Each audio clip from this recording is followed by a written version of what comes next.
What is up, YouTube? It is Sean with 614 Inc. Sneaker Reviews. Just want to take a quick second to thank you guys for tuning into the channel today and remind you to please like, comment, and most importantly subscribe. Your support is what makes videos like this possible. As you can see today, here we have a true unboxing video. I'm not sure what we have, and I always love doing videos like this because we get to find out together. And so let's just jump right into this today. Let's cut into this and see what we got. Anybody that is familiar with my channel or that has seen one of my unboxing and review videos knows that I like to try and be as thorough as possible. And I can tell by the box here, I think I know what we've got. We'll stop skipping ahead though and cover the stuff as we go. Most of these come boxed the same way. We've got like the elongated air bladders or the bubble wrapper air bladders, or some have had the big square pocket air bladders. But either way, they come protected in this film. Sometimes it works, sometimes it doesn't. I've shown review videos where the box has been punctured, and whether that's occurred with the air bladder over top or whether it happened in the factory and they just packaged it up and shipped it out that way, I don't know. But most generally often you'll see that these can only provide so much support. You'll see here, this box is crushed all to pieces. These things make all their way from China all the way to the US, and so that air packaging is only going to do so much. As anybody knows that follows my channel, this doesn't bother me too much because I'm not intended in getting a one-for-one replica that could be resold or something on StockX. Most of the time these boxes get discarded, and my reviews are simply for, are these reps legitimate enough that we could put them on our feet, wear them out around somebody who knows what they're looking for, and have a pair of shoes on our feet that could be considered real? Are these legitimate enough to be a plausible OG, or are they so busted and off that you immediately get called out? All right, and so let's go right down our checklist. The seller on these was sportshoes_sneaker. The cost was $46.42 with $14.01 shipping, and the total cost was $60.43. The shipping time, they were purchased on 9/3 of 21 and delivered on 10/2 of 21 for a total turnaround time from submit to front doorstep of 30 days. Initial impressions, taking a look at these things. Like I say, anybody that follows my channel knows that I've reviewed from this seller and reviewed other pairs of 13s. I'm seeing some of the same things that were present on the other pairs that I've reviewed in the past. I'm going to go ahead and take them out of the box so we can take a closer look at them. You can see right off the bat that the hologram is stationary. There is no movement in the hologram. And I know that there's a glare here. I'm trying to get you a better view. I apologize that I'm not able to, but the holograms on these replicas vary from the OGs because the OGs actually have like depth and movement to them. It's not the worst thing. I mean, from far away and when you're moving and stuff, I don't think you're gonna pick it up. So I've said in my past videos that while it's inaccurate, I don't think it's bad enough to get you called out. As what's been typically present, the smell test is good. I haven't had a reps in forever that have not smelled legitimate, like a true pair of sneakers. They smell just as they would if you purchase them from whatever big box store you like buying your shoes at. Some of the other things that are present on 13s that you see that is evident here are the golf ball stitching. There are some loose threads. Now these are dark navy. Anybody that's familiar with the Flints know.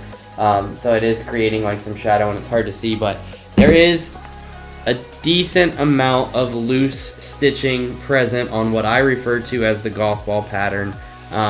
It's not horrible, and I've had several pairs of these in my lifetime of OG, and especially if you wear jeans with them, once they get agitated with pants rubbing on them over time, that's something that occurs. So these don't look, because of the loose stitching, to me like a replica, because it's not like falling out with missed threads. It's just kind of like frayed. It almost looks like a pair of OGs that has just been worn before, even though these are in dead stock condition. And you can kind of see here that there is a little bit of just like sloppy, that is actually loose suede that has come up onto the white toe box portion is what that is. And so I always talk about quality control items. You know, this is the difference between a $60 pair of replicas versus a $220 pair of OG retros. You're not going to get like the fine attention to detail when you get something sloppy like this. It doesn't get put in the secondhand bin, it gets packaged right up and shipped out. That is something that I'm sure can be trimmed off and cleaned up. So not the absolute end of the world, it's just a little bit of a sloppy control, quality control issue. There's not a lot of glue residue present from where the sole meets the upper portion of the shoe. And in past review videos, just as well as these, this suede is not as plush as what is present on the OGs. When you rub your finger across it, the lie of the suede does not change. It's stationary. On a pair of OGs, you can run your finger across this and it will lay whatever direction you swipe it, because it's a much more plush and quality material that's used. Without touching it, just looking at it, you know, it's not something that you are just gonna pick up without actually putting your hands on it. So again, not the end of the world. The graining on the leather toe box looks phenomenal. This Jordan, looking at these two Jordans, his left arm, and the last review video I did was terrible. These two Jumpmans to me look pretty decent. I will say, as far as the shape, I will say that this one is a little bit ratty. You can see that there's a bunch of stitching and stuff that's falling out.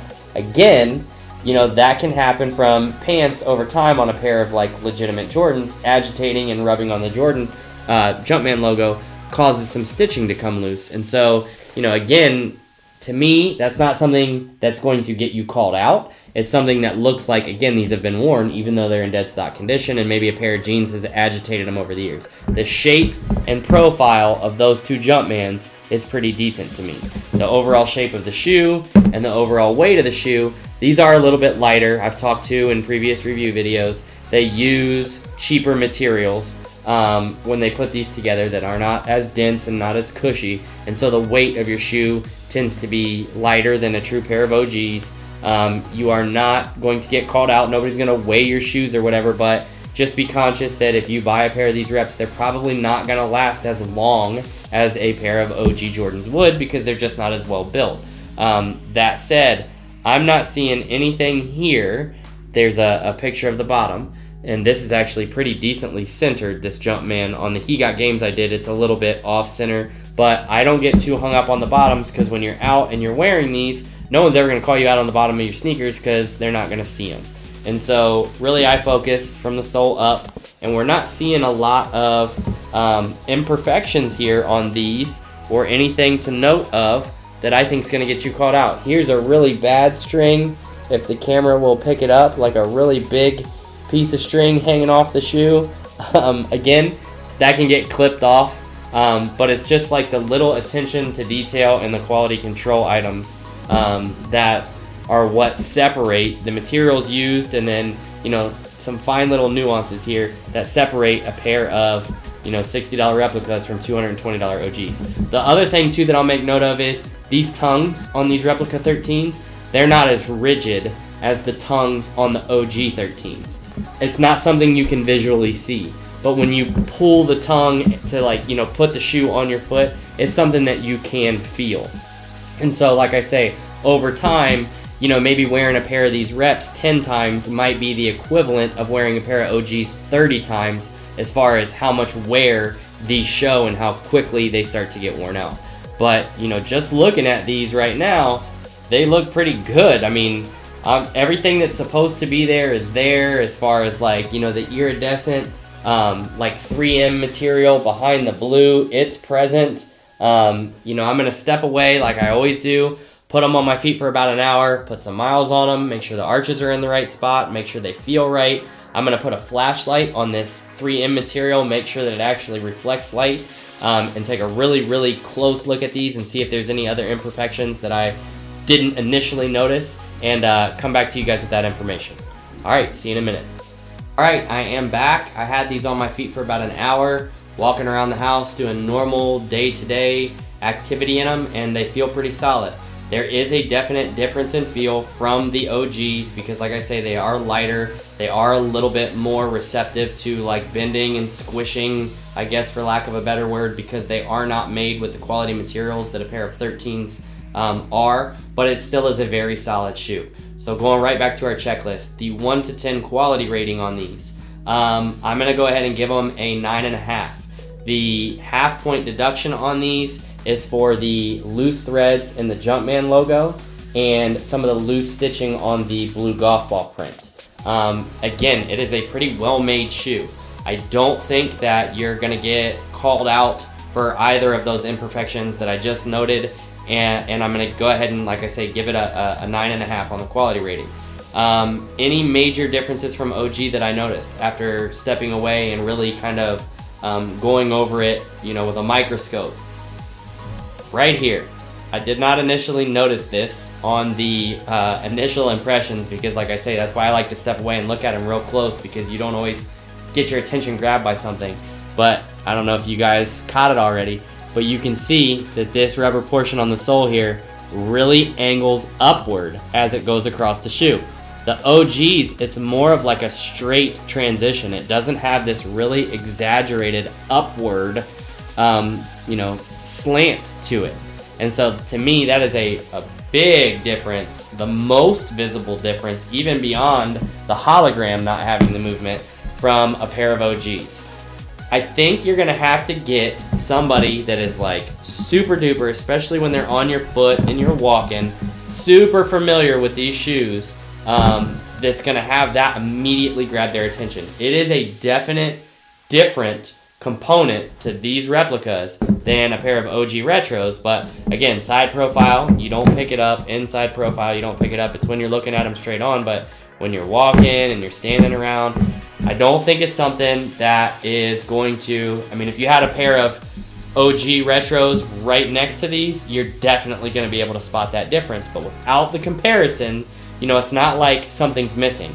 This 3M silver under this, it even actually reflects. So it's not like a key component to this shoe isn't there. It's a variation that's present on this shoe from the OGs that I don't think is blatant and bad enough. While it doesn't look good now that I bring it to your attention, the flat, like what's supposed to be there, looks much better. But I don't know that it's enough to get you called out. I think if you had somebody that, you know, knew what Jordans were and, you know, knows what a Flint 13 is supposed to have on it, I still think you're going to be able to wear these around somebody and get away with them plausibly thinking that they're real.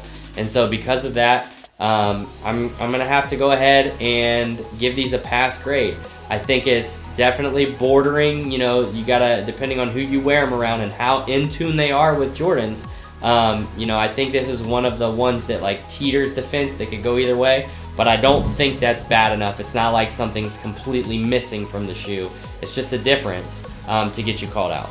And so I hope that you guys like this video. I hope that maybe, you know, looking at these up close has maybe shown you some of the stuff to look for or that you can expect when purchasing a pair of replica J's. And you know, if there's anything else that I can add or maybe show in my next video that I didn't do in these, please comment below, like, and most importantly, subscribe to the channel, because like I say, without your support, videos like this aren't possible. So I'll see you on the next one. Thanks.